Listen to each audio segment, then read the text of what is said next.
Hi, my name is Christina Austin, and I'm applying for the elementary principal position. A little bit about myself. I have three children.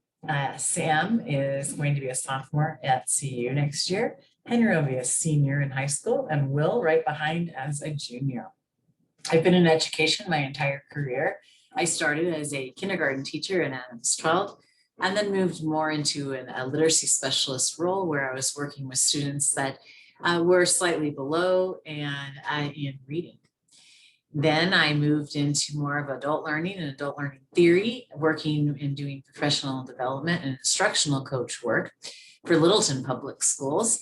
And then after that, I began my leadership career. I was an assistant principal at a K-8 school, which is one of the things that has drawn me to PRAs, that K-12 model. I saw lots of growth with our students from K-8, and I can't imagine the growth that we could receive or see from our students from K through 12. When you think about starting as a new principal at a school, I'd be honored to be chosen if I was chosen. I would do first a lot of listening and a lot of observation. Let's see because I know there's a ton going really well in the elementary. So I want to learn about it. I want to hear from you guys. I want you to tell me, hey, these are things that are going great. And here's a few things that I think maybe we could tweak in order to be better, using that continuous improvement cycle. So I would like to be that observer and then figure out, okay, where is it that I can fill in that support and that scaffolding for each of the individual teachers and also for families and for students.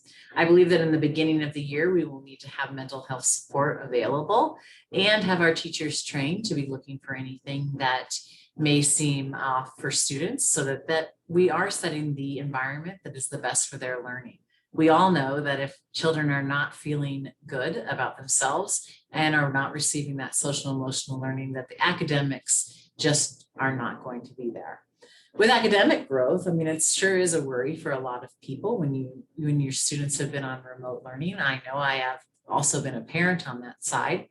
However, I want us to think about all children every year come in different, and every classroom, they're different. So a teacher will have a span, let's say in kindergarten, where a child doesn't know their sounds or their letters. And then some children can read completely fluently. And how do you address that? Well, teachers that are skilled teachers know that you differentiate and you make sure that you are hitting the child right in that instructional zone that they need in order to move that year's worth of growth that every child deserves every year. If you're behind, if you're right on target, and if you're above grade level, you all have that right to grow that full year.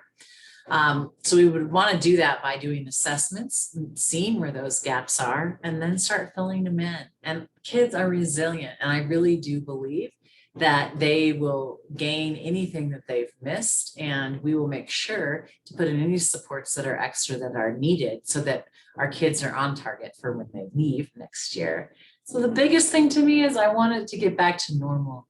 I want us to have a school where it feels like an elementary or K-12 where learning is happening and you can hear that buzz in the hall. So that's the thing I miss the most that happened over COVID. So thank you again. I appreciate it. And I look forward to meeting and talking with all of you on Friday.